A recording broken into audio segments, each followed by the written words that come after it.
In the combat over here, it goes okay, but not as well as I had hoped. They put one wound on a Pegasus Knight, and since he already had a wound, I lose one. Um, I kill two Illyrian Reavers, but we're stuck in combat there. Neither side breaks. Alright, on the High Elf turn now.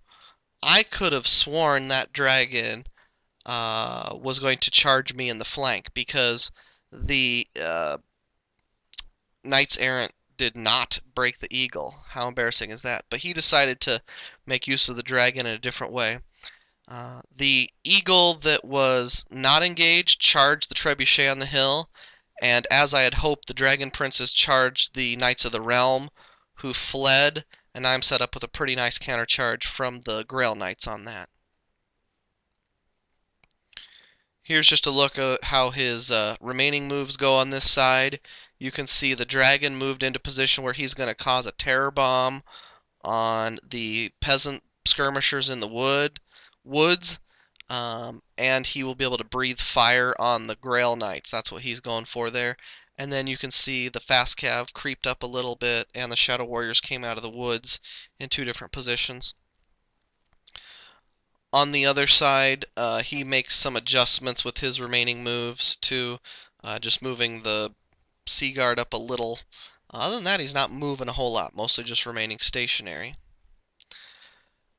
The magic phase, the magician who has Laura Metal casts the default spell. I think it's called Rule of Burning Iron, the one that just does one wound, and the strength of the hit is higher the more armor you have. Cast it on the BSB, who's in that unit of questing knights, and I tried to dispel with my dice, but was unsuccessful. So the questing knight BSB takes one wound. Here's one thing I didn't catch. I had moved my mounted yeoman into a position right next to the giant crossbow bolt thrower. I don't know why I keep calling it giant crossbow. Behind the water. The thinking if I put him in a straight line, that bolt thrower, worst case scenario, on the left, the other bolt thrower, is going to fire a single bolt, kill one guy. I forgot that the High Elves have the repeater option where they can shoot 6 shots at a lower strength, and it had line of sight just barely past that Lore of Metal guy and was able to see the mounted yeoman on the end, so he did the 6-shot thing.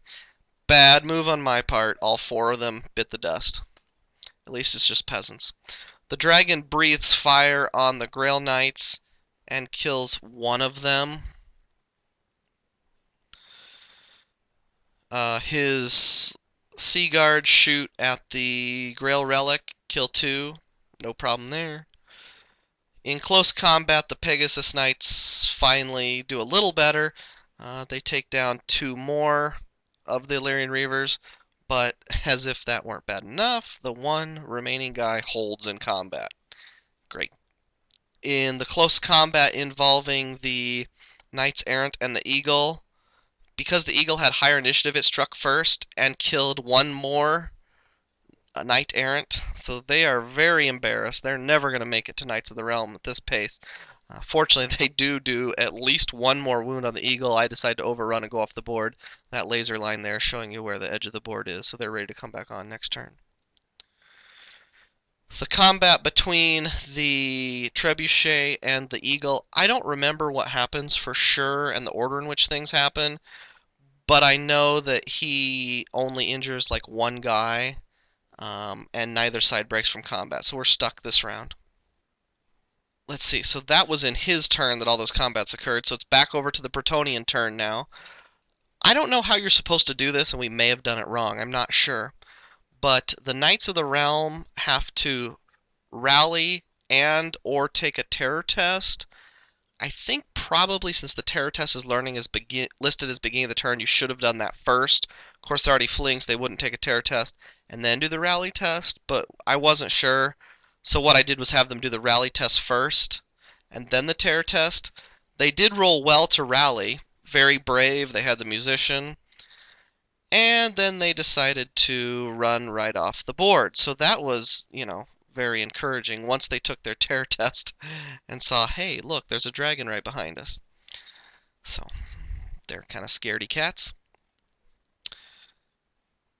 In my charges, I declared a charge. The Grail Relique went into the Lothran Sea Guard. I'm thinking I can do okay there, or at least be a tar pit, get them stuck, and then bring in the questing knights in the flank next time around. But they did a stand and shoot, killed one battle pilgrim, no biggie. I did charge the Grail Knights into the Dragon Princes.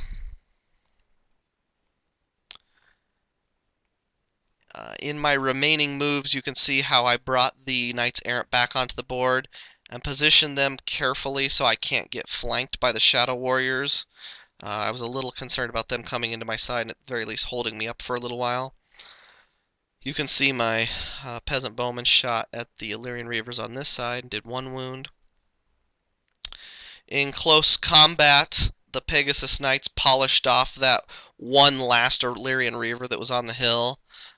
They did choose to pursue and went into a new combat with the Silver Helms that were behind them. I think he was keeping the Silver Helms in reserve, and he may have been thinking I'm willing to sacrifice the Illyrian Reavers and the Silver Helms if they can tie up the Pegasus Knights for most of the game. So that's what happened.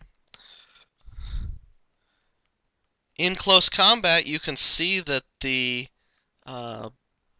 Grail Relique took care of business.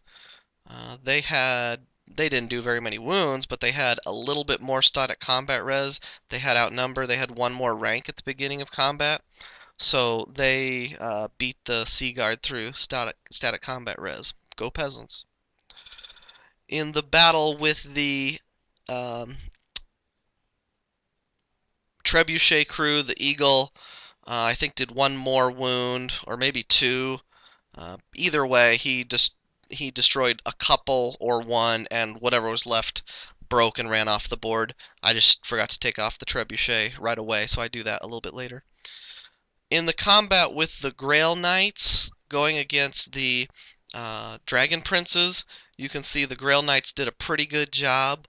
Took down the level 2 that was attached to them and 2 of the Dragon Princes. Dragon Princess struck back and got 1 Grail Knight. I also forgot to mention that in remaining moves, I took my Paladin, who's riding the Flying Cow, which represents a Pegasus. He's the one that has killing blow against large targets, and put him behind the Grail Knights in such a way the dragon could only charge him.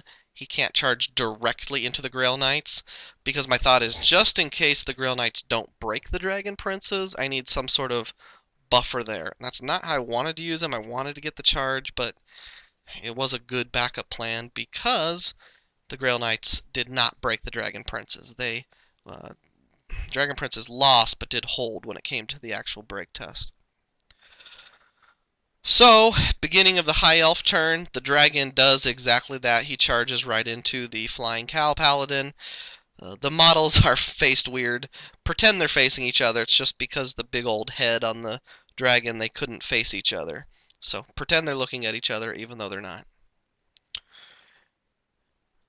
The Shadow Warriors move a little, not much, and shoot at the Knights Errant, take down 1 of them.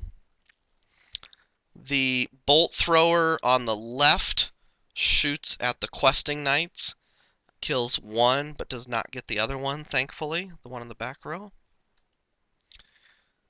The battle between the Pegasus Knights and the Silver Helms, I count as charging.